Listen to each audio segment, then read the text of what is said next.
පොතක් අහමුතු වීඩියෝ මාලාවේ නමක් නැති පොතක් කෙටි කතාවේ තුන්වෙනි කොටසත් එක්ක තමයි ඔයාලා එකතු වෙලා ඉන්නේ. ඉතින් ඉමාෂ් පොත කියවන තැන ඉඳන් අද අපි අහමු. මම දන්නවා ඔයාගේ හිතේ මං ගැන තියෙන වෛරය වෙන්න ඇති. මට සමා වෙන්න දුවේ. මට ඔයාට මූණ දෙන්න තරම් ආත්ම ශක්තියක් නැහැ. මම කලේ වැරද්දක් කියලා මට තේරෙනකොට මම හුඟක් දුර ගිහින් ඉවරයි.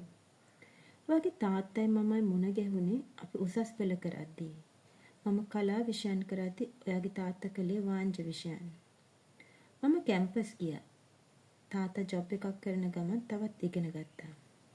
අපි කසාද බඳිනකොට මම ඉස්තිරිපායේ සංවර්ධන නිලධාරිනියෙක් විදිහට පත්වීම බාර අරගෙන මාස 8යි. ඔය අපේ ලෝකෙට ආවේ අපි කසාද බැඳලා අවුරුද්දකට පස්සේ. ඔයා නිසා අපේ ජීවිත ගොඩක් වෙනස් වුණා. ඔයා ලැබුණු දවසේ තාත්තා මාව තුරුළු කරගෙන හිටිය හුඟක් වෙලා. ඊට පස්සේ ඔයාව උස්සගෙන සතුටින් කැරකුණු හැටි, ඒ ඇස්වල තිබ්බ ආදරේ සතුට මේ දැනුත් මට මැවිලා පේනවා. එයාගේ මුළු ජීවිතේම උනේ ඔයා. නෑ, ඒ මම තේරුම් ගත්ත විදිහ. එයා අපේ පවුලට පුදුම විදිහට ආදරය කළා. ඉස්සර ඔෆිස් එකේ වැඩ නිසා පරක්කු වෙලා ආව මිනිස්සයා 6 වෙනකොට ගෙදර එන්න පුරුදු වුණා. ඔයාට අවුරුද්දක් වෙනකල් මම නිවාඩු දාලා ගෙදර ඉන්න සිද්ධ වුණේ තාත්තගේ බල කිරීමට. එයා කැමති වුණේ නැහැ ඔයාව වැඩකාරයෙක් බලා ගන්නවටවත්. ඩේ කෙයා එකක තියනවටවත්. ඒ නිසා අත්තම්මලාගේ ගෙදරින් ඔයාව උදේට තියලා හවස අපි ගෙදර එනකොට ඔයාව අරන් එන්න පුරුදු වුණා. ඔය අතර ඔයා නිතරම අසනීප වෙන්න ගත්තා.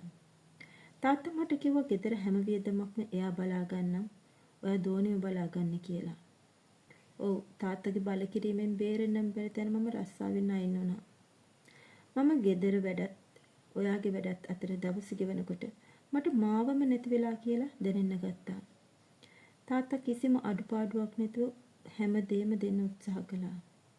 ඒත් මට මහා මොකද්ද අඩුවක් දැනෙන්න ගත්තා. මට හැම දෙයකින්ම මිදලා මගේ ජීවිතේ මට විඳින්න ඕන වුණා. මම තාත්තට කිව්වා මට ආයෙත් ජොබ් එකක් කරන්න ඕන කියලා. ඒත් තාත්තා කිව්වේ එයා අඩුපාඩුවක් නැතුව හැම දෙයක්ම දෙනකොට දරුවත් බලාගෙන සතුටින් ඉන්න කියලා. ඒත් මට ඕනේ මේ ඒකාකාරී භාවයෙන් මිදෙන්න. මම තීරණය කළා තාත්තගේ අකමැත්තෙන් හරි රස්සාවකට යන්න. ඒ වෙනකොට ඔයා පෙර පාසල් යන නිසා එතනම දිවාසරුකමේ තියන්න සූදානම් කරගත්තා. ඒ තීරණය නිසා තාත්තත් මගෙත් අතර තිබුණු බැඳීම අඩු වෙන්න ගත්තා. පෞද්ගලික අංශයේ රැකියාව කරපු මගේ කැපවීම නිසාම බොහොම ටික කාලයකින් රැකියාව ඉහළටම යන්න මට පුළුවන් වුණා. ඒ ජීවිතේ හරිම තෘප්තිමත් කියලා මට දැනුණා. ඒත් ගෙදර තියෙන බැඳීම මට බරක් වුණා. මම තීරණයක් ගත්තා. ඔයාලගෙන් වෙන් වෙන්න. ඔයාලගෙන් වෙන් වෙලා මගේම ලෝකයක් ඇතුළේ ජීවිතේ විඳින්න. අපි කැමැත්තෙන්ම දික්කසාද වුණා.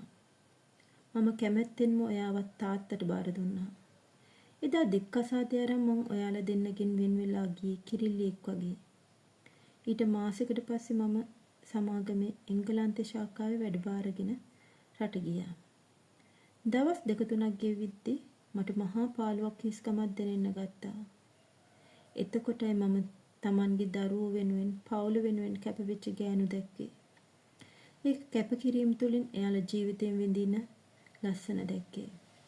මට ආයේ ඔයාලා ළඟට එන්න ඕන වුණත් මගේ උද්දච්චකම ඒකට ඉඩ දුන්නේ නැහැ. තවත් අවුරුද්දක් ගෙවිලා ගියා. එතකොට ඔයාට අවුරුදු 4ක් විතර ඇති. ඒ තනිකමත් එක්ක මට මාවම එපා වෙලා තිබ්බේ.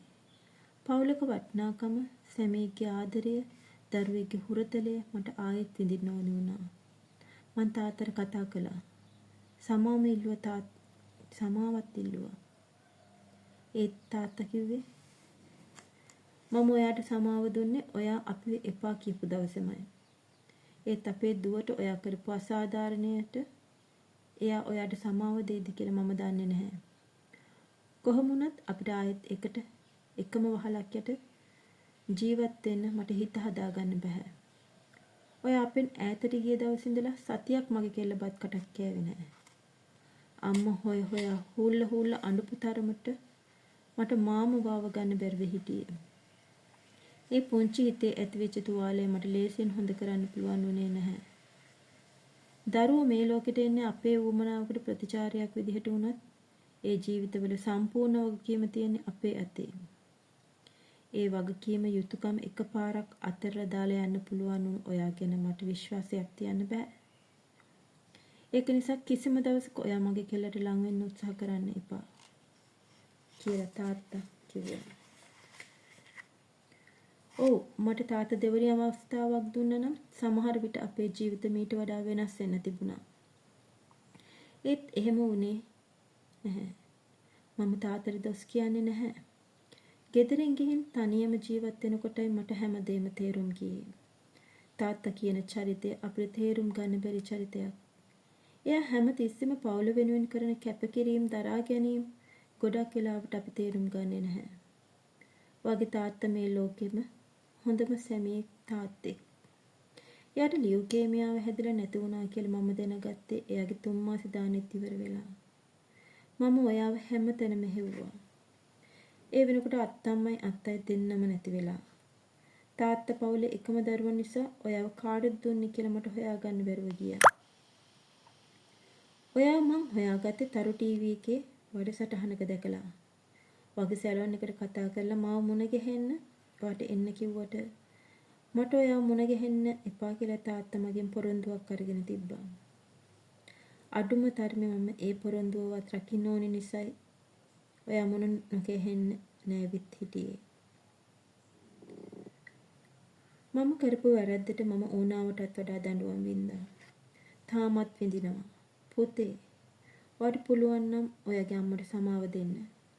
මේ ලෝකේ සතුට තියෙන පවුල ඇතුලේ. ඒ බැඳීම් ජීවිතේ ලස්සන කරනවා.